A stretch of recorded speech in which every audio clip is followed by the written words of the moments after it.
pauvre femme noire a réparé son camion gratuitement. Quelques semaines plus tard, elle a eu une surprise incroyable. Avant de commencer une autre histoire passionnante, abonnez-vous à la chaîne, laissez votre like et passons à la vidéo. La pluie martelait le toit en tôle du petit atelier de réparation lorsque Maya Johnson entendit le vacarme assourdissant d'un moteur qui mourait dehors. Il était presque 2 heures du matin et elle était encore sous le capot d'une vieille berline, essayant de tirer quelques heures de vie supplémentaires d'un moteur qui semblait avoir abandonné depuis des années. Le bruit de pas lourd s'approchant fit lever la tête à Maya, qui essuya ses mains couvertes de graisse sur un chiffon qui avait depuis longtemps perdu sa couleur d'origine. À travers la porte à moitié ouverte du garage, elle vit la silhouette d'un homme costaud debout à côté d'un énorme camion, de la vapeur s'échappant du capot comme un dragon blessé. « Désolé de vous déranger à cette heure-ci, » dit l'homme, sa voix rauque perçant à travers la tempête. « Je m'appelle David. Mon camion est tombé en panne juste devant, et j'ai vu qu'il y avait de la lumière. » Maya s'essuya les mains et s'approcha. L'homme avait l'air d'avoir une 50aine d'années, une barbe grisonnante et des yeux qui semblaient porter le poids de nombreuses nuits blanches. Ses vêtements étaient trempés, et il grelottait légèrement. « Bien sûr, regardons ça, » répondit Maya en attrapant une lampe de poche. « Mais je dois être honnête avec vous, David. Je n'ai pas beaucoup de pièces ici, et ma situation, eh bien, elle n'est pas au mieux. » La vérité, c'est que Maya pouvait à peine payer le loyer de son atelier. Au cours des 3 derniers mois, elle avait perdu ses principaux clients au profit d'un grand centre de réparation qui avait ouvert en ville. Travailler toute la nuit était sa seule chance de gagner quelques dollars de plus grâce à des réparations d'urgence. Elle ouvrit le capot du camion et fut immédiatement frappée par l'odeur de métal brûlé. Le moteur était complètement grippé, une situation qui coûterait normalement des milliers de dollars à réparer. « Ça va coûter cher, » marmonna Maya, plus pour elle-même que pour David. « Combien vous faut-il » demanda-t-il en sortant son portefeuille. Maya l'observa un instant. Il y avait quelque chose dans la manière dont il tenait ce portefeuille usé, comme si chaque billet à l'intérieur était précieux. Elle reconnut ce regard, c'était le même qu'elle voyait dans le miroir chaque matin. « Écoutez, David. Je vais essayer de rafistoler ça pour que vous puissiez repartir, mais je ne peux pas vous faire payer. Ce ne serait pas juste de prendre de l'argent pour une réparation de fortune qui ne tiendra peut-être même pas 100 kilomètres. » La générosité de Maya, même dans sa situation désespérée, toucha profondément David. Il baissa la tête pour cacher les larmes qui lui montaient aux yeux. Pendant les 3 heures suivantes, Maya travailla plus dur que jamais. Elle utilisa des pièces provenant d'autres véhicules, fit des adaptations qui frôlaient l'impossible, et mit ses 15 années d'expérience de mécanicienne pour faire revivre ce moteur. Quand elle réussit enfin, il était déjà 5h30 du matin. David démarra le camion, et le moteur rugit, pas parfaitement, mais suffisamment pour qu'il atteigne sa destination. « Je ne sais pas comment vous remercier, » dit David, la voix étranglée. « Quel est votre nom complet ? Je veux savoir qui m'a sauvé cette nuit. »« Maya Johnson, » répondit-elle en s'essuyant à nouveau les mains. « Et vous n'avez pas besoin de me remercier.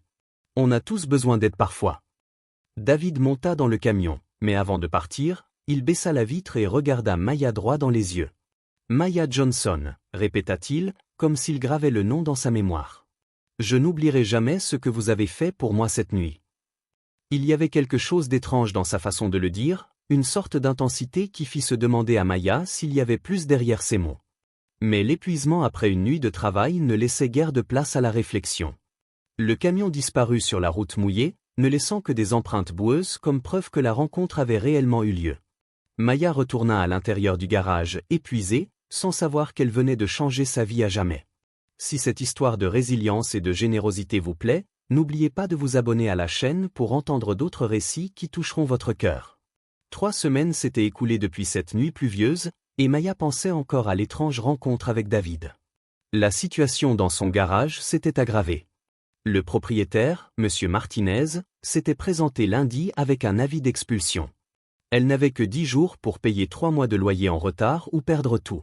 « Désolé, Maya, » dit Martinez en évitant son regard. « Je sais que vous êtes une bonne personne, mais les affaires sont les affaires. J'ai une famille à nourrir aussi. » Maya regarda autour du garage qui avait été son univers pendant les 8 dernières années. Chaque outil, chaque pièce de rechange, chaque tache d'huile sur le sol racontait une histoire. C'est là qu'elle avait appris à redonner vie au métal mort, où elle avait bâti sa réputation de meilleure mécanicienne de la région. Mais la réputation ne paie pas les factures.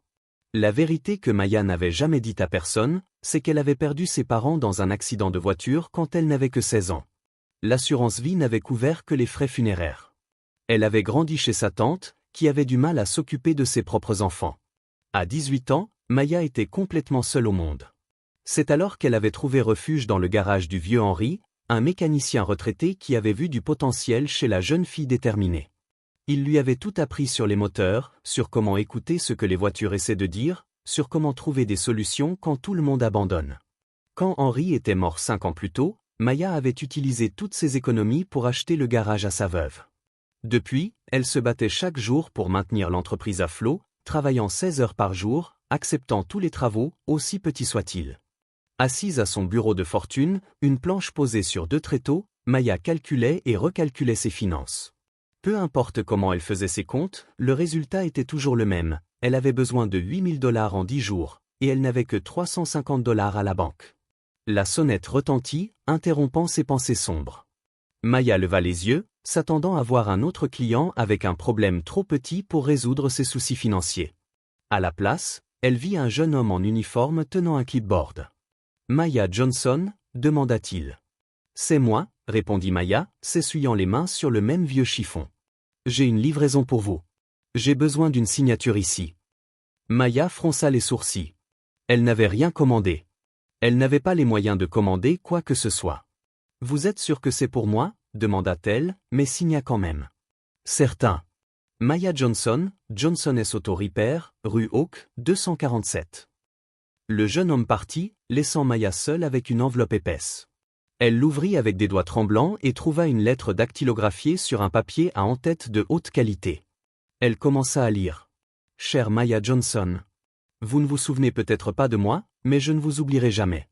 Il y a 3 semaines, vous avez réparé mon camion gratuitement, par une nuit d'orage. Vous m'avez dit qu'il ne serait pas juste de faire payer une réparation de fortune, mais ce que vous avez fait, c'était bien plus que cela. Vous m'avez redonné espoir. » Le cœur de Maya s'emballa. « David. C'était de la part de David. Je t'ai menti cette nuit-là. Mon nom n'est pas simplement David. Je suis David Richardson, et jusqu'à il y a 2 ans, j'étais le PDG de Richardson Industries. Tu n'as peut-être jamais entendu parler de mon entreprise, mais elle valait 400 millions de $. Maya dut s'asseoir. Richardson Industries ? Elle en avait entendu parler. C'était l'une des plus grandes entreprises technologiques du pays.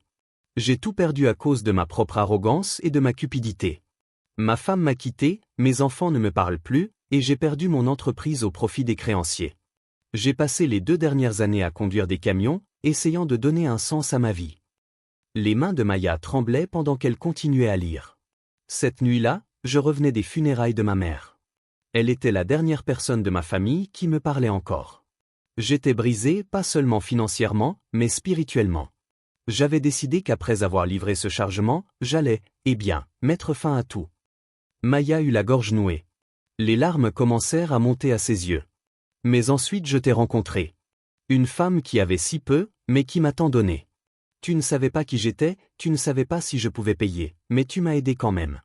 Tu m'as rappelé qu'il existe encore de la bonté dans ce monde. » La lettre continuait, mais Maya dut faire une pause pour essuyer ses larmes. Elle n'aurait jamais imaginé qu'une rencontre fortuite puisse signifier autant pour quelqu'un. « Je veux te rendre l'appareil, Maya. Pas comme une aumône, mais comme un investissement. Je me suis renseigné sur toi, ton garage, ta réputation.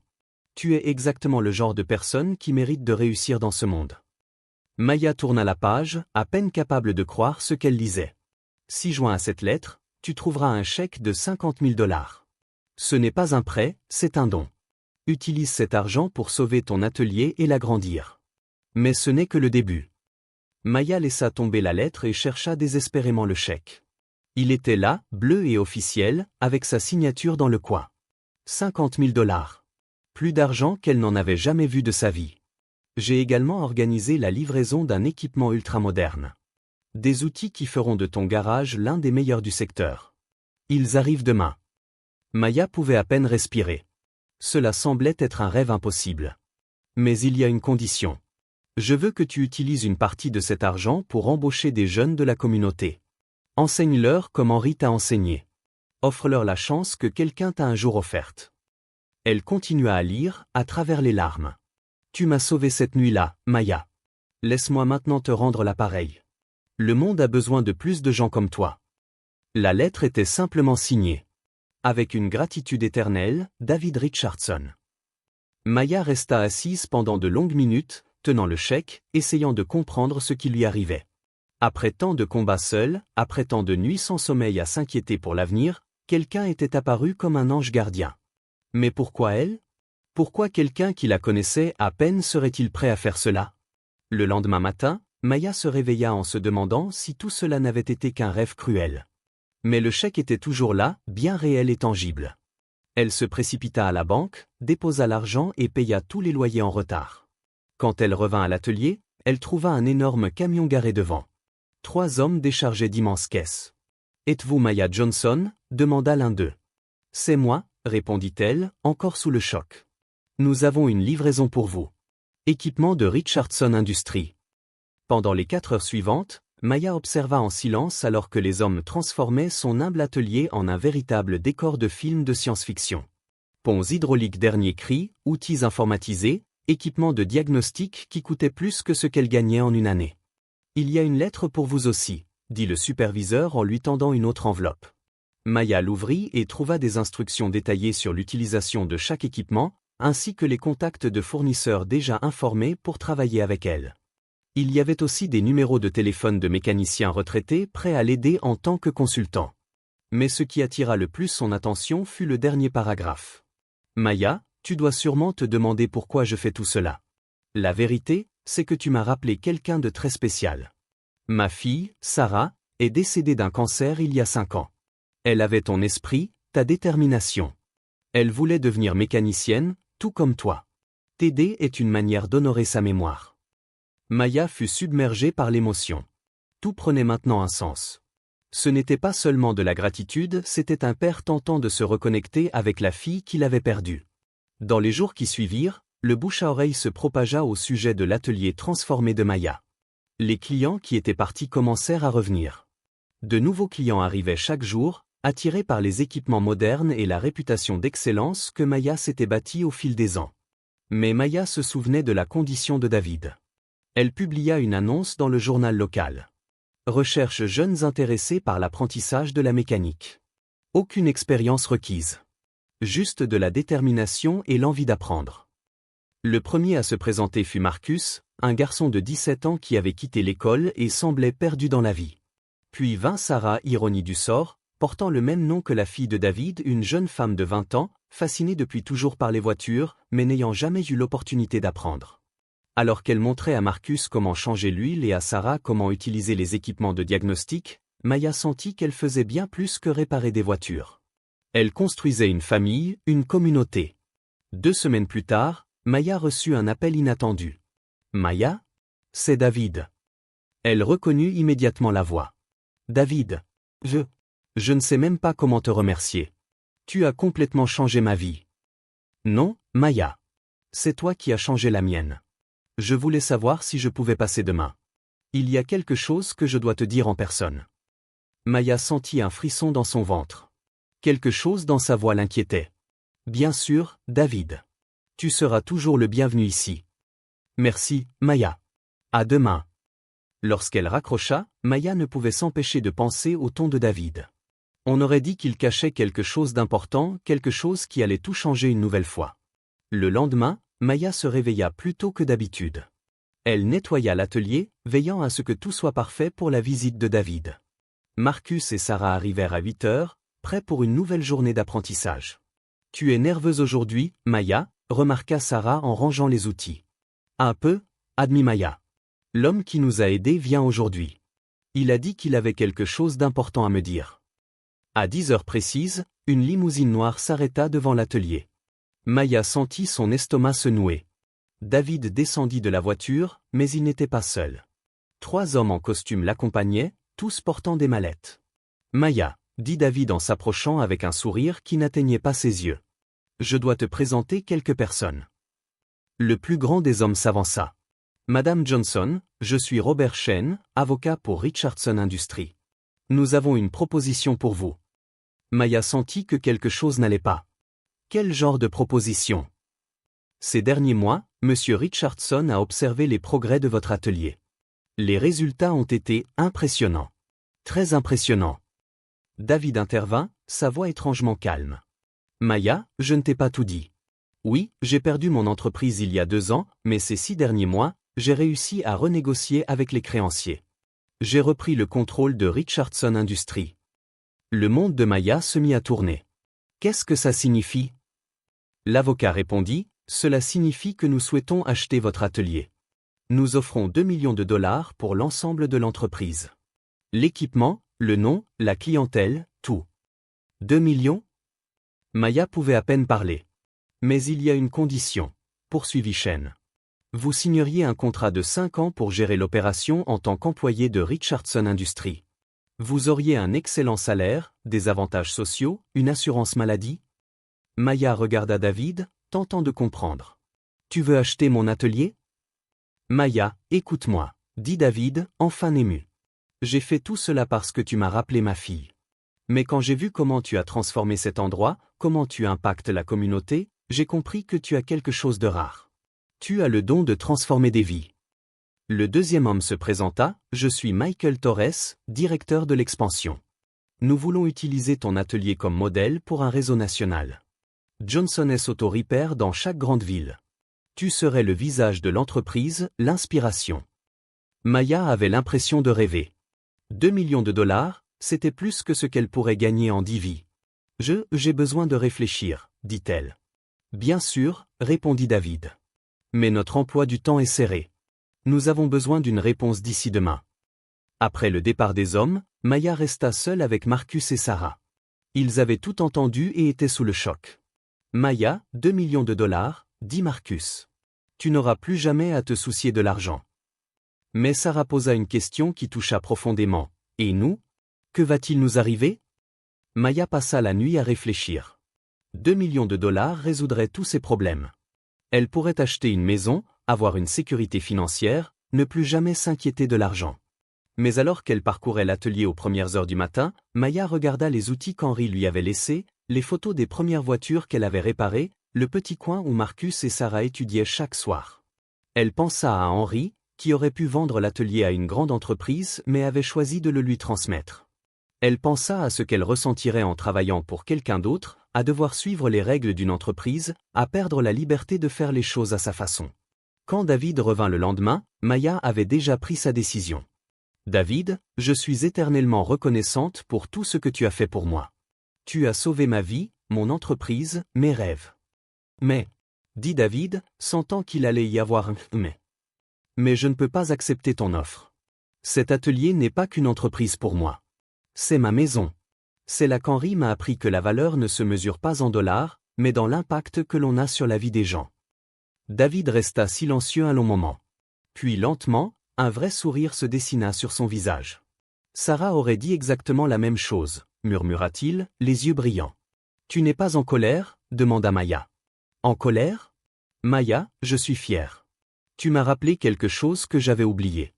Le succès ne se mesure pas à combien d'argent on a. Il se mesure au nombre de vies que l'on touche. David fit un pas en avant et serra Maya dans ses bras chaleureusement. Merci de m'avoir rappelé qui je suis vraiment. À cet instant, Maya sut qu'elle avait pris la bonne décision.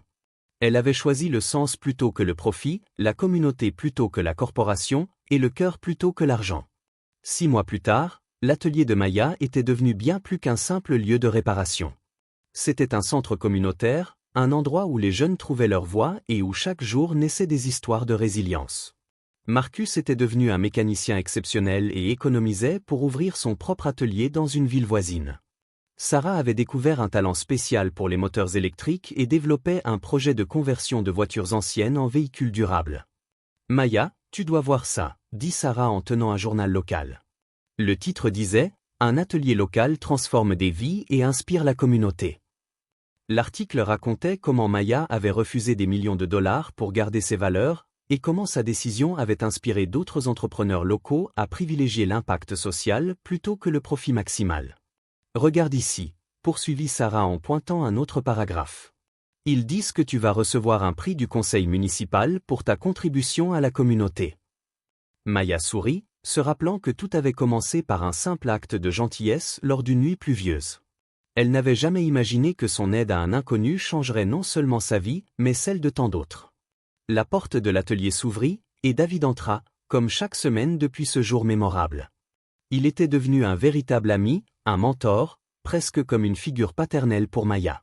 « Comment vont mes mécaniciens préférés ?» demanda-t-il en souriant. « David, tu devrais arrêter de venir chaque semaine, » plaisanta Maya.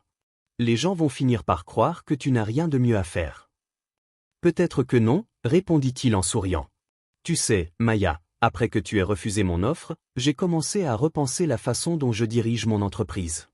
Maintenant, Richardson Industries a un programme pour soutenir les petits entrepreneurs.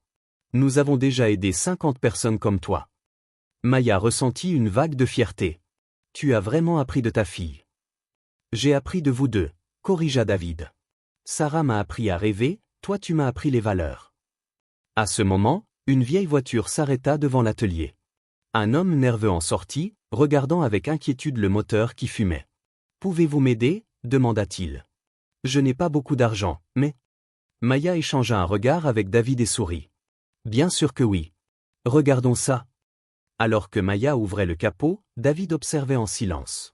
Elle faisait exactement ce qu'elle avait fait pour lui cette nuit pluvieuse, aider quelqu'un sans demander de paiement, sans jugement, juste avec un cœur ouvert. « Tu sais, » murmura David à Sarah, « j'ai offert 2 millions à Maya, mais elle m'a donné quelque chose de bien plus précieux. »« Quoi donc ?» demanda Sarah. « Elle m'a rendu mon humanité. » 2 heures plus tard, l'homme put repartir avec sa voiture en marche. Maya n'avait facturé que le prix des pièces, refusant toute rémunération pour la main-d'œuvre. « Merci, » dit l'homme, les larmes aux yeux. « Vous ne savez pas à quel point cela compte pour moi. » Après son départ, Maya s'assit dans son fauteuil préféré, regardant Marcus et Sarah organiser les outils.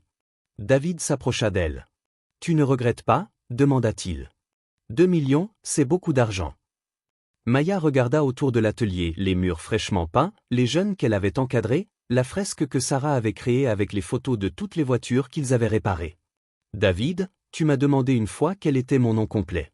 J'ai dit Maya Johnson. Mais je n'ai pas tout raconté. » « Quelle histoire ?» « Je m'appelle Maya Johnson, mais quand j'étais enfant, ma grand-mère disait toujours que Maya signifie eau dans certaines cultures. L'eau n'est pas précieuse parce qu'elle est rare, mais parce qu'elle donne la vie. Elle m'a appris que notre but dans ce monde n'est pas d'accumuler, mais de couler, de nourrir, de donner la vie partout où nous allons. » Maya se leva et alla à la fenêtre, regardant l'agitation dans la rue. 2 millions auraient changé mon compte en banque. Mais garder cet atelier a changé mon âme. Et apparemment, ça a changé la tienne aussi. David hocha la tête, comprenant parfaitement. « Tu sais ce qui est le plus incroyable ?» poursuivit Maya. « Tout a commencé le jour où tu es arrivé ici lors d'une nuit orageuse. Tu pensais demander de l'aide, mais en réalité, tu m'as donné la plus grande leçon de ma vie. » « Quelle leçon ? » Que la vraie richesse ne se trouve pas dans ce que tu possèdes, mais dans ce que tu partages. Que le succès ne se mesure pas à la taille de ton compte en banque, mais à la taille de ton impact sur la vie des gens.